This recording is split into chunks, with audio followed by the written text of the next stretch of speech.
All right. So I'm going to talk about object-oriented design patterns for front-end developers. I know design patterns is kind of a vague term. So the first thing I want to do is disambiguate some of the ambiguity. What do I mean by a front-end developer? In Drupal specifically, we think of like themers as front-end developers, but we don't usually, at least at my company, think of them like in the module layer actually writing a lot of PHP code. They're usually writing HTML, CSS, Sass. But I really want to kind of remove that front-end label and put them in the middle. You should really be, if you call yourself a front-end developer, I think you should really be thinking about the module layer and kind of where it interfaces with the theme layer. And that's mainly what I'm going to talk about. And like I said, we're talking about object-oriented design, not when people think of design in the front end, they're usually thinking about like visual components. I'm talking more about like how you represent those visual components in your code design. And I'm going to use Drupal as a vehicle because there's a lot of Drupal people here. I work for a Drupal shop. I'm going to use that as a vehicle to kind of go through OO design and how you would use it in Drupal 7. So everybody's probably like seen these phrases before, used them in PHP, right? If anybody has anybody not seen any of these terms before, raise your hand. All right, a couple. So I'm going to do a brief kind of run through of what these mean and how you set them up in PHP for the few people out there. So methods and properties. Your functions that you put inside your class are your methods, and the properties are any data that you associate.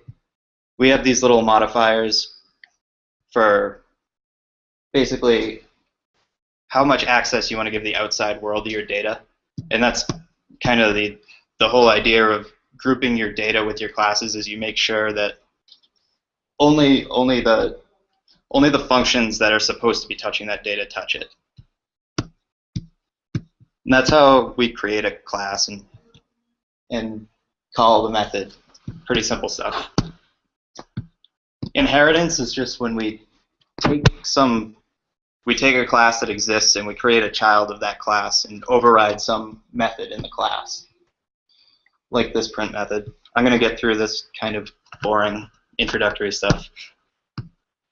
So we're talking about kind of representing your rendering system and your front-end system in an OO way. I'm going to use this website that we recently designed as kind of a vehicle to do that.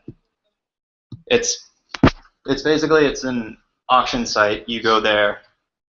So the content types are, you have an auction, and then for each auction, you have lots that could be sold with that auction. So people can bid on lots. People basically view the auction as a listing of lots, and they're kind of related, right? Like auctions can be open at the same time lots can be open if the lot is a part of the auction, but lots also have some kind of UI features like a bid button maybe that don't appear on the auction overall. So the whole point of this talk is like how OO can help you as a front-end developer kind of avoid getting in the cycle where you have different developers stepping on each other's toes in the front end, and how to keep the design scalable so it's easy for people to hop in on the project and kind of work on the design without having to dig through piles of code to figure it out.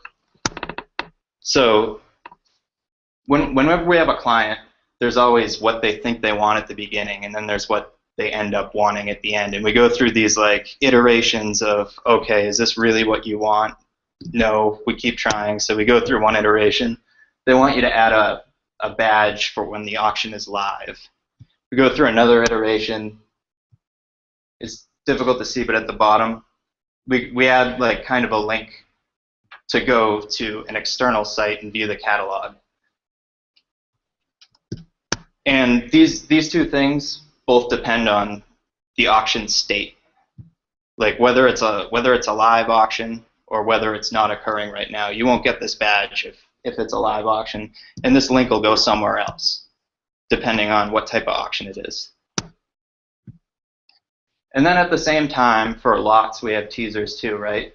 And they kind of look very similar. And we go through similar iterations where the client kind of decides, okay, we want to change it. We want to change it again, add a bid button, add the badge. But there's kind of if you have a two-developer system where you have people working independently on each teaser, it's a really bad system because there's so much overlap, right? Like they look almost the same, they're just slightly different, and there's slightly different functionality for each one. So these two developers are going to be stepping on each other's toes.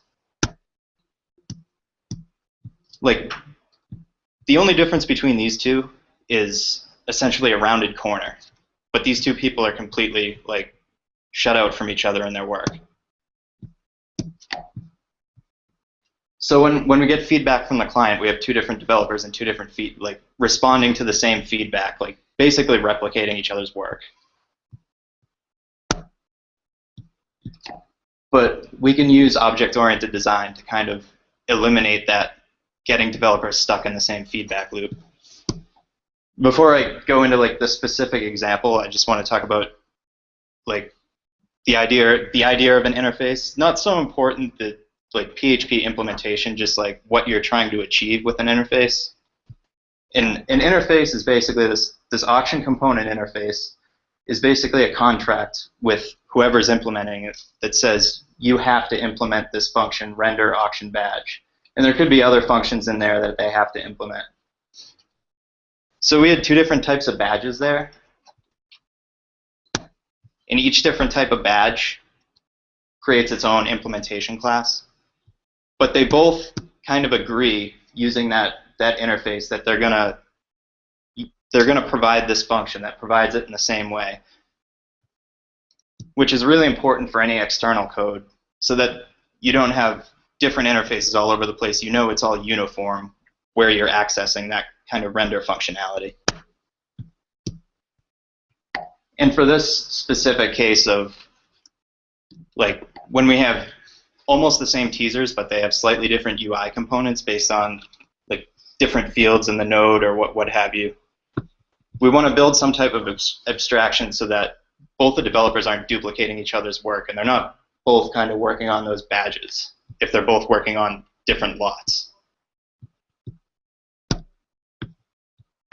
So when I think of OO design patterns, I kind of think of it like the food groups, the food pyramid. And kind of at the bottom we have like structural design patterns that kind of say how you're going to lay out your code, how things are going to basically interface with each other. We have behavioral design patterns that say basically how are different components in your code going to talk to each other? Are they going to use some type of messaging system, or how are they going to pass data basically? And then creational design patterns are kind of almost, I don't put them like less important, but I think of the structure as more like building. You create objects around your structure.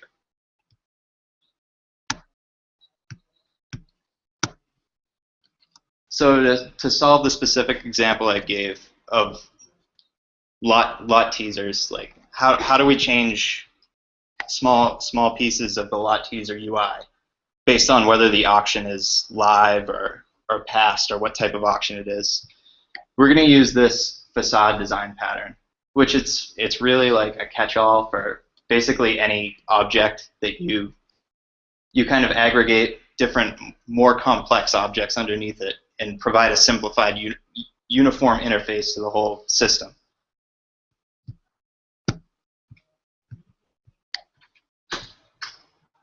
So this is a basic implementation of how we're going to do this.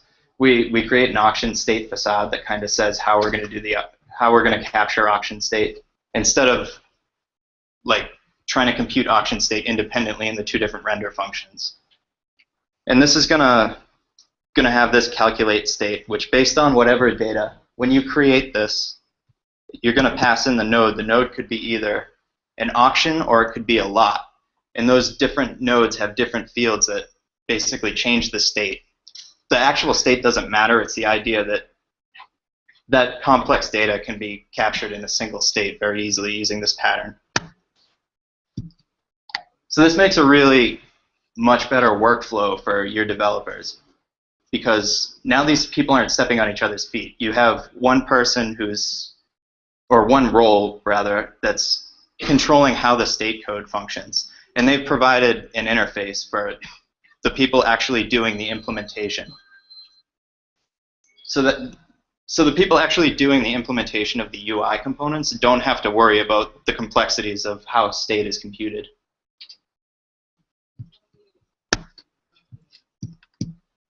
And I gave them labels developers, but the important thing isn't that they're separate people as developers.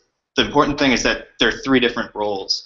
There's the person computing state, there's the person implementing the lot teaser, and there's the person implementing the auction teaser. But they could all essentially be the same. The important thing is that no 2 people, or no role is shared by 2 different people. You want everybody to have you basically want roles to be independently assigned so that no 2 people share a single role, so they're not overlapping.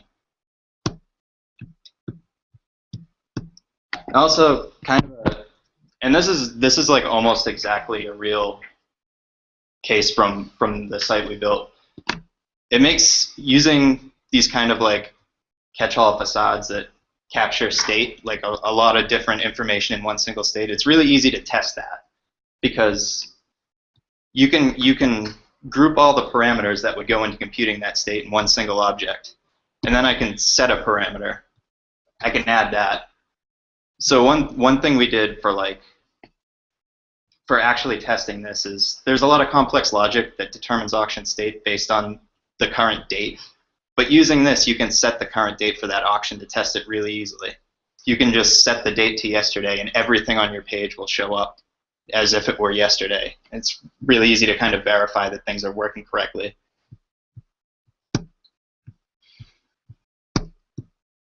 And that's basically what this is doing. So this is kind of a singleton pattern, registry pattern. And what it does is it basically keeps track of all of these objects that you create, the facade objects. And then other function, when you can have debug functions. So basically the point is you can set a parameter for every facade on a page by just calling this one function instead of having to like track down each individual implementation.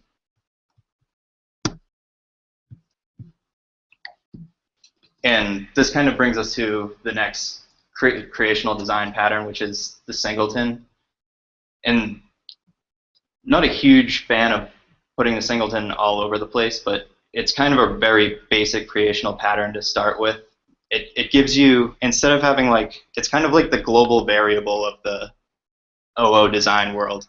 It's really easy to implement. It gives you a single access point to a single object. So anywhere I call this get instance, it's going to give me the same object no matter where I call it. It guarantees that every time you create a piece of data, you're getting the same piece of data.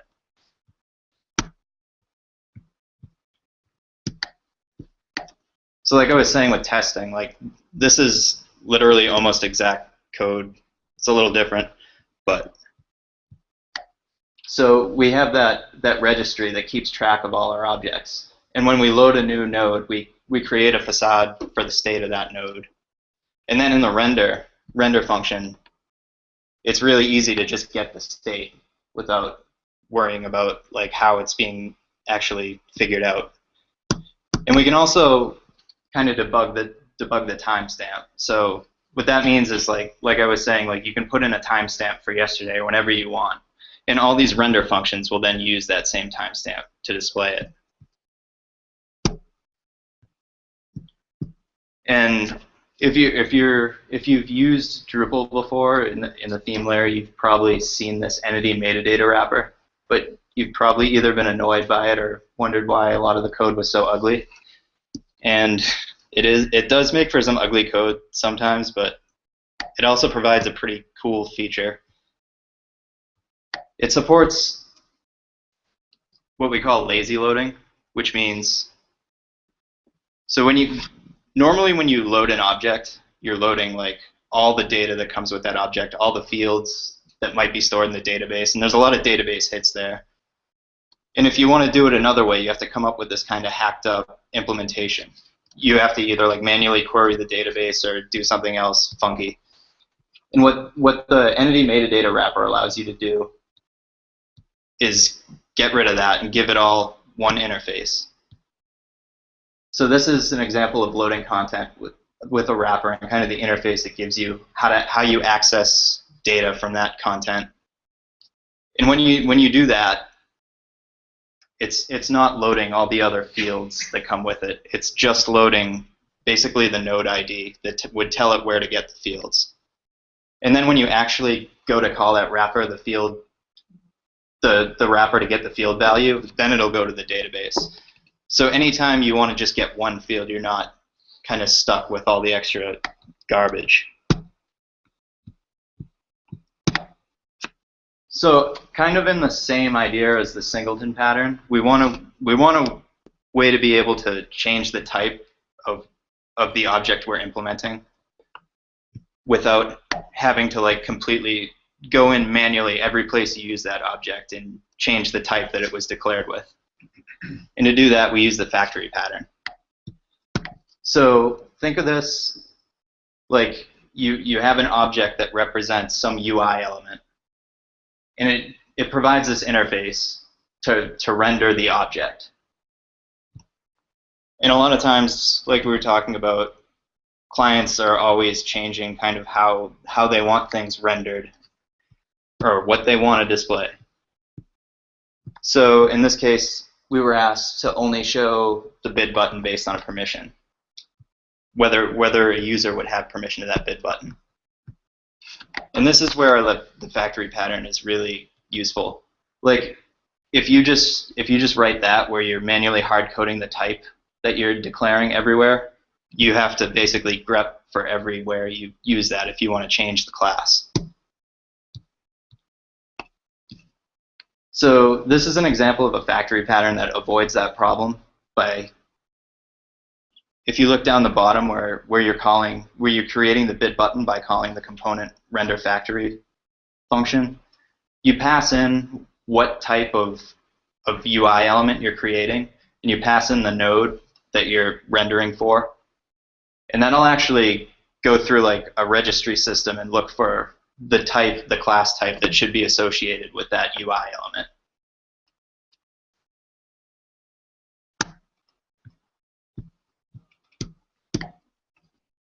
And we wanted to kind of prevent access or not render a certain UI element if the user didn't have permission. And the way we do that is by creating a proxy object, which basically allows us, we override the functionality of the render, but we provide the exact same interface that the original object did. And by overriding it, we have the ability to check whether the user has permission or not. And we can conditionally render the field based on that. But the important thing is the interface hasn't changed. Nothing that calls that would know that it's getting a proxy and not the original bid button.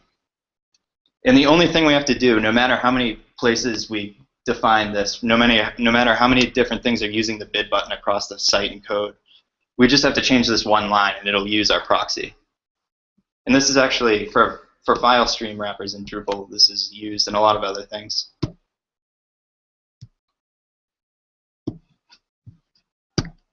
So this is a cartoon that one of my old coworkers used to have pinned outside his cubicle that I used to love to read as I walked by. And it's basically, don't make your code look like a forest that you have to chop through. Other people who are coming on and being onboarded to your project should like enjoy reading your code and not having to read comments like this is a bridge on top of a function that says bridge.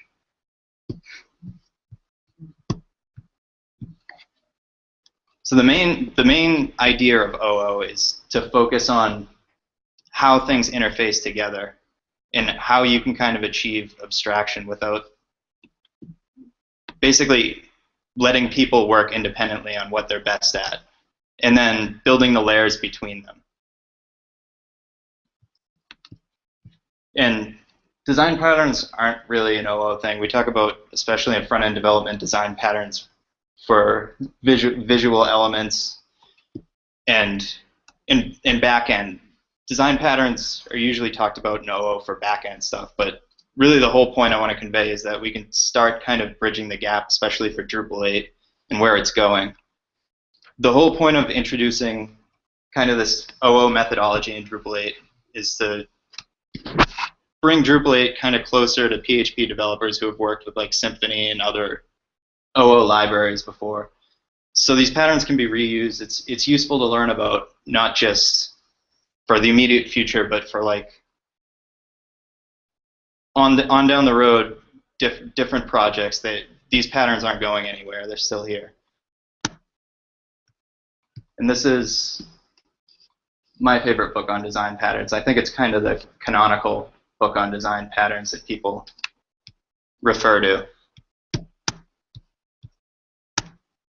Any questions?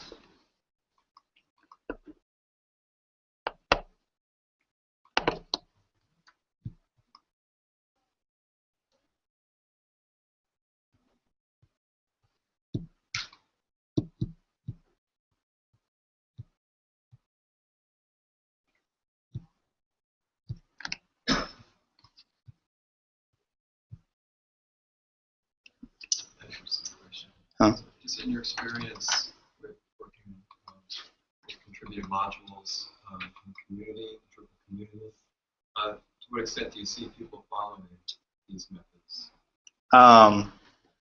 For Drupal 7 specifically, I have more experience with Drupal 7. Drupal 7 wasn't really like architected in a way that supported OO that well. It's kind of like hacky in Drupal 7. But I would say kind of common design patterns are used throughout Drupal, but they're not necessarily like tied to OO infrastructure. Like the hook system in Drupal is a really good example of the observer pattern, where you're waiting for an event and then you fire off some action based on that event. And rules is also, if you've used the rules module, it's very similar to that. It's basically the same pattern.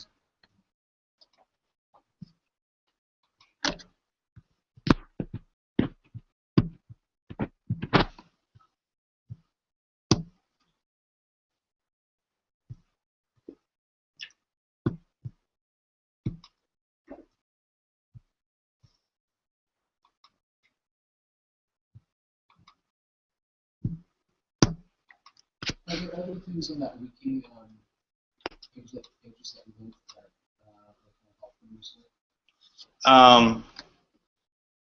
I mean, there's a lot of design patterns out there. Are you referring to this OO design link or the actual wiki link?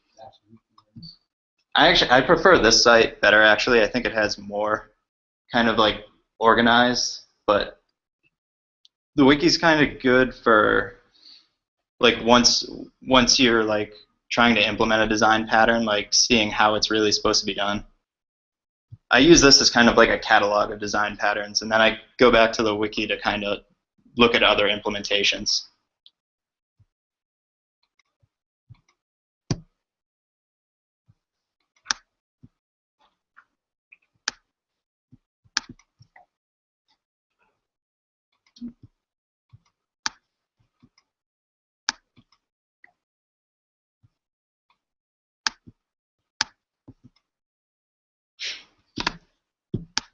Okay.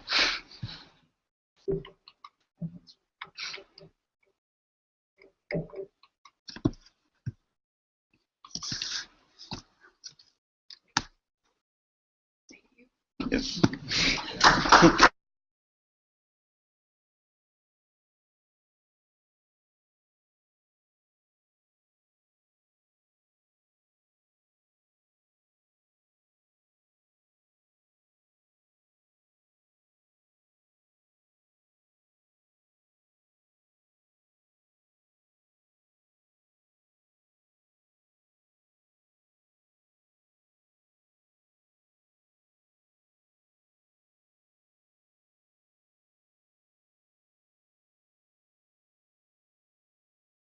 Wi-Fi is on UMass, not on Edge.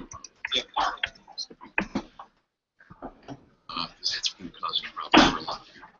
And then UMac dash 1646. And then GITE camp SOUM 68.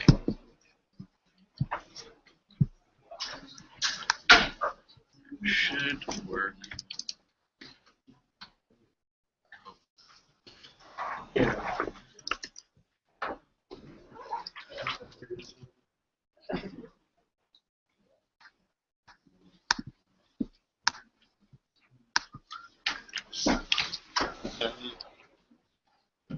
Who's doing it?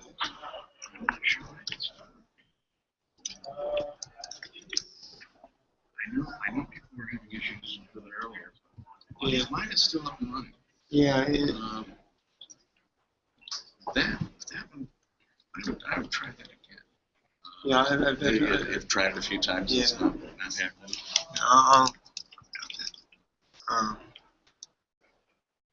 Come on.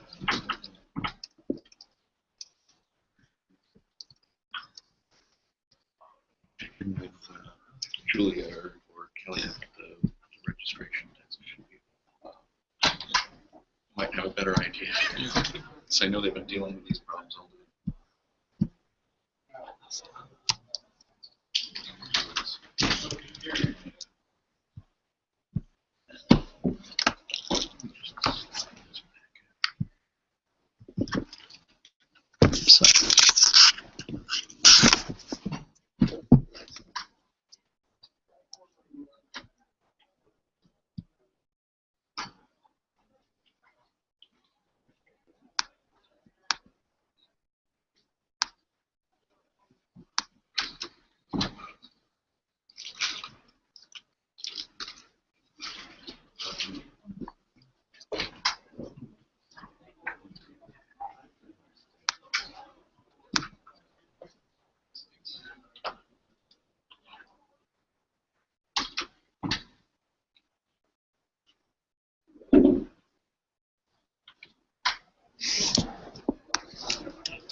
Yeah.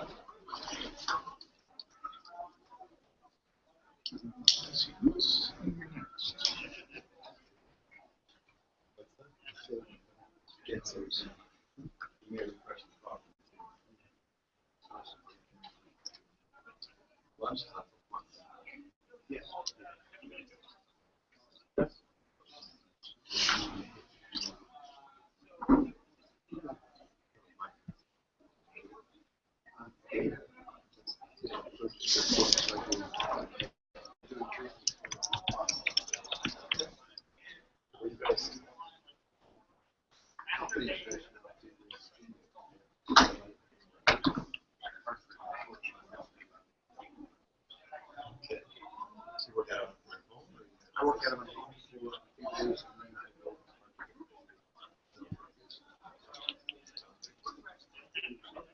Yeah, but it can be. So we can say 75%. Less than fair.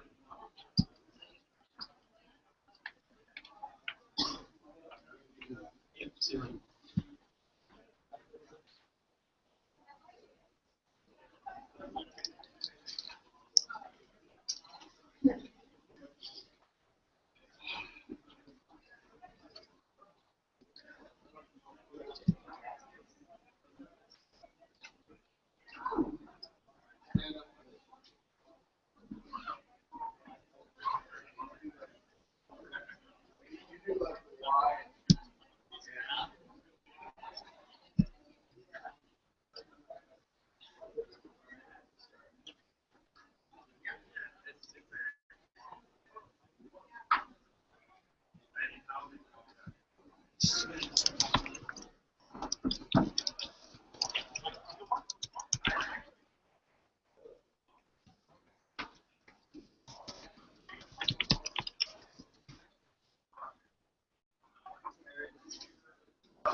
Yeah.